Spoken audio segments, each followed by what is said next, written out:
الحاجة دي بعد اسبوع هتخليك تشعر بالمتعة لما تذاكر او تعمل اي حاجة صعبة بسبب اعادة تنظيم الدوبامين في دماغك. طب هل القيام بالحاجة دي صعبة؟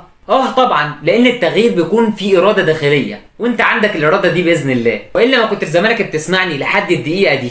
دايما كافئ نفسك في نهايه اليوم، يعني لما تحس انك محتاج دوبامين سريع زي اللعب او تصفح الهاتف قول لنفسك في نهايه اليوم عايز دوبامين اكتر وتستمر في المذاكره، او انك تيجي تسمع فيديو من عندي. لا بهزر، كمل مذاكرتك. اغلب العلماء النفسيين بيفضلوا القيام بالعمل الصعب في بدايه اليوم، اتكلمت عن ده في فيديو قديم عندي، روح اسمعه هتلاقيه هنا او هنا، مفيد جدا.